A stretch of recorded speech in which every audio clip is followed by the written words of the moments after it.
Hello everyone, आज की इस वीडियो में हम लोग जोसा एंड सीसैप के ऊपर कंप्लीट बात कर रहे होंगे। बहुत सारे लोगों का लगातार कमेंट आया कि हमें जोसा में पार्टिसिपेट करना चाहिए या हमें सीसैप में पार्टिसिपेट करना चाहिए। जोसा में कितनी रैंक तक अलॉटमेंट देखने को मिल सकता है और सीसैप में कितनी रैंक तक अलॉटमेंट देखने को मिल सकता है। ये सीसैप है क्या, बहुत लोगों को तो यहीं पर डाउट है। अगर आप मुझसे पूछोगे कि भैया ये सीसैप क्या है, तो एक क्लियर सिंपल एक्सप्लेनेशन है, कुछ भी फैंसी नहीं। देखो, सीसैप कुछ नहीं है। जब आप जोसा में पार्टिसिपेट करते हो तो जोसा की जो सारी सीट्स होती है 6 राउंड तक काउंसलिंग होती है। ठीक है, लास्ट 2 ईयर से 6 राउंड की काउंसलिंग हो रही है। लास्ट ईयर भी 6 राउंड की हुई थी, इस साल भी 6 राउंड की है। तो उसके पहले 7 राउंड की होती थी। तो क्या होता है, जोसा के 6 राउंड की काउंसलिंग के बाद बहुत सारी सीट्स यार वैकेंट होती हैं, जोसा में खाली हो जाती हैं। तो उसके बाद क्या होता है, उस वैकेंसी सीट के जो काउंसलिंग कराता है वो सीसैप कराता है। ठीक है, तो यहाँ पे बहुत बड़ा डिफरेंस है जोसा एंड सीसैप में। सीसैप पे काफ़ी हाई रैंक पे बच्चों को अलॉटमेंट देखने को मिलता है। आइए मैं बताऊंगा कि आपको सीसैप में चांसेस हैं कि नहीं, कितनी रैंक तक अलॉटमेंट देखने को मिलता है। तो प्राइमरी यही है, दोनों ऑफिशियल काउंसलिंग है जहाँ पे आप करवा के NITs, IIITs and top GFTIs को ले सकते हो। ये इन्हीं दोनों काउंसलिंग से आप इन पूरे प्रोसेस को कर सकते हो। अब स्टार्ट करते हैं। सबसे पहले जोसा किसको करवाना चाहिए वो देख लेते हैं। तो जोसा में हमने 3 NITs, IIITs एंड GFTIs को इंक्लूड किया है। ठीक है, तो टॉप GFTIs ही रखे हैं हमने, सारे GFTIs इंक्लूड नहीं किए। तो उनका ये क्लोजिंग कट ऑफ है। तो 6 राउंड की काउंसलिंग के बाद अगर आपका ये क्लोजिंग रैंक है तो आपको चांसेस हैं कि जोसा में सीट अलॉट होगी। अदरवाइज जोसा में आपको सीट अलॉट नहीं होगी। तो अगर जनरल में आप 51,000 रैंक तक लाई करते हो तभी चांसेस हैं कि जोसा में आपको सीट मिलेगी। तो EWS में भी आप देख सकते हो। ठीक है, 58,000, OBC 65,000। यहाँ पे CRL रैंक मैंने जानबूझ के मेंशन किया है। ऑल दो जो जोसा की काउंसलिंग होती है वो कैटेगरी रैंक पे होती है, लेकिन क्योंकि आप जनरल के साथ कंपेयर कर सको, थोड़ा कंपैरेटिव लगे, इसलिए मैंने यहाँ पे CRL रैंक मेंशन किया है। और ST वाले बच्चे को लास्ट 1,80,000 तक CRL रैंक पे यहाँ पे जोसा में सीट अलॉटमेंट देखने को मिलता है। ठीक है, इसके बाद जोसा में सीट अलॉटमेंट देखने को नहीं मिलता। तो अगर आपकी इस रैंक से ज़्यादा है तो आपको जोसा में कोई भी सीट अलॉट नहीं होगी, आपको फर्दर सीसैप में पार्टिसिपेट करना होगा। अब दो डिफरेंसेस के ऊपर बात कर लेते हैं जोसा एंड सीसैप के ऊपर। देखिए, जोसा में एक ही बार चॉइस फिलिंग अलाउड रहती है, मतलब आप बस राउंड 1 से पहले चॉइस फिलिंग कर सकते हो। उसके बाद आप एक मॉपअप राउंड होगा जहाँ पे आपको एक डमी रिजल्ट शो किया जाएगा कि आपने जो चॉइस फिल किए हैं उसके बाद ये रिजल्ट आपको मिला है। ठीक है, तो उसके बाद एक 1 मॉडिफिकेशन कर सकते हो आप, और उसके बाद आप कोई चेंजेस नहीं कर सकते। 80% स्टूडेंट्स एंड पेरेंट्स क्या करते हैं, थोड़ी जल्दीबाजी दिखाते हैं और जोसा के चॉइस फिलिंग ऑर्डर को वो कुछ गलत फिल कर देते हैं। एक बार अगर आपने कुछ ऑर्डर गलत फिल कर दिया, मान के चलिए यहाँ पे आपने 10 चॉइसेस भरे। ठीक है, मैं एग्जाम्पल दे रहा हूँ। ठीक है, आपने 3rd नंबर पे गलत चॉइसेस फिल कर दिए, तो उसकी वजह से क्या होगा, इसके नीचे के सारे चॉइसेस आपके खत्म हो जाएंगे। ठीक है, तो अब बस आपके पास ये रह जाएगा। तो यहाँ पे अगर अलॉटमेंट के चांसेस कम रहे तो आपका पूरा जोसा चला जाएगा, है ना। तो इस चीज़ का बहुत ध्यान रखना कि आपको चॉइस फिलिंग बहुत अच्छे से करनी होती है जोसा की, क्योंकि ओनली 1 टाइम ही आपको चॉइसेस मिलते हैं। यूजुअली होता क्या है कि जैसे ही जोसा पोर्टल ओपन होता है आपके पास बहुत सारे ऑप्शंस होते हैं, 3,000, 2,000, 2,500 ऑप्शंस।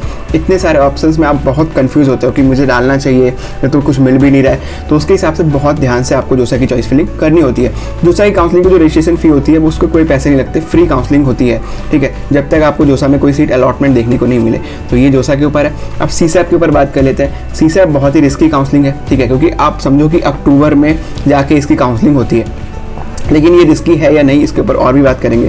पहले तो ये बात कर लेते हैं कि मोस्टली जो टॉप कॉलेजेस होते हैं जो जोसा और सीसैप में पार्टिसिपेट नहीं करते, उनकी सीट जो होती हैं वो फिल हो जाती हैं। ठीक है, तो उनकी सीट्स फिल हो जाती हैं, तो इसलिए आपको ध्यान रखना है कि आपके पास एक बैकअप रहना चाहिए सीसैप में जाने से पहले। अदरवाइज़ आप बिना बैकअप के सीसैप में चले गए तो थोड़ी सी प्रॉब्लम आपको देखने को मिल सकती है कि आप बस खाली हाथ एक टारगेट नहीं कर सकते, है ना। और यहाँ पे सीसैप एक लास्ट चांस होता है जहाँ पे आप top NIT, IIITs and NITs को ले सकते हो। और यहाँ पे सीसैप में आपको रजिस्ट्रेशन फ़ी पे करना होता है, तो इसका आपको बहुत ज़्यादा ध्यान रखना होता है। अब कुछ इंपॉर्टेंट बात, सबसे पहले हम CSAB को देख लेते हैं कि CSAB के लास्ट राउंड तक आपको अलॉटमेंट कहाँ तक देखने को मिलता है। तो ये अगर हम IIITs के लिए बात करें तो ये IIITs का अलॉटमेंट है, आप देख सकते हो। एंड अगर हम NITs के लिए बात करें तो ये NITs का अलॉटमेंट है, जो लास्ट तक सीसैप में देख सकते हो। तो काफ़ी ह्यूज डिफरेंस देखने को मिलेगा। जनरल वाले कैंडिडेट को 92,000 तक भी अलॉटमेंट पॉसिबल है। ठीक है, EWS के लिए 1,54,000 तक अलॉटमेंट पॉसिबल है।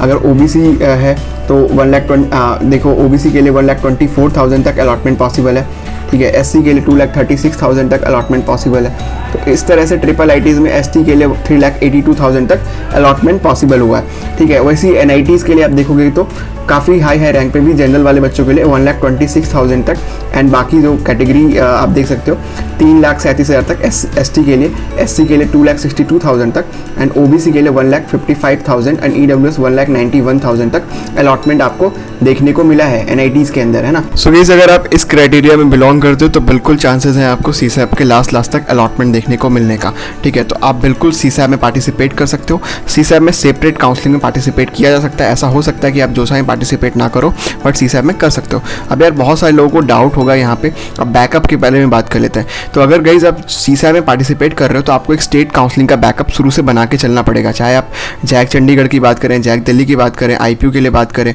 UP सेट के लिए बात करें, MP के लिए बात करें, तो इनमें से आपको 1-2 स्टेट टारगेट करके चलना पड़ेगा कि लास्ट तक अगर मेरे को CSAP में कुछ भी वर्स्ट केस सिनेरियो में अलॉट नहीं होता है तो मेरे पास ये रहेगा, तभी आप बहुत ही कॉन्फिडेंट होके इस रैंक के साथ CSAP में जा सकते हो जहाँ पे ये लास्ट रैंक पे अलॉटमेंट देखने को मिला है, ठीक है। तो NITs एंड IIITs का ही डाटा यहाँ पे शो किया है हमने, GFTIs को इंक्लूड नहीं किया क्योंकि काफ़ी हाई कट ऑफ पे भी हाई रैंक तक भी इन द सेंस 6-8 लाख तक भी GFTIs अलॉट हो गई थी, है ना।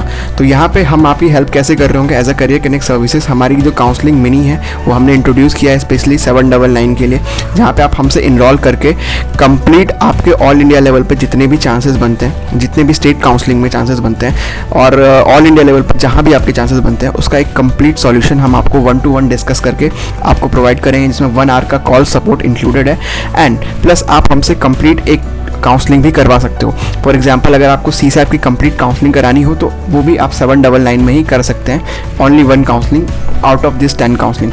तो अगर आप हमसे रजिस्टर करते हो तो ये सारे बेनिफिट्स आप ले सकते हो, जहाँ पे आपको एक्सपर्ट की एक नीड पड़ेगी कि अपने चॉइस फिलिंग को आप किस हिसाब से जोसा में इंक्लूड करो एंड किस हिसाब से आप CSAP में इंक्लूड करो, और आपको फर्दर जोसा एंड CSAP के अलावा क्या ऑप्शन देखने चाहिए स्टेट में, वो सबको डिस्कस कर सकते हैं।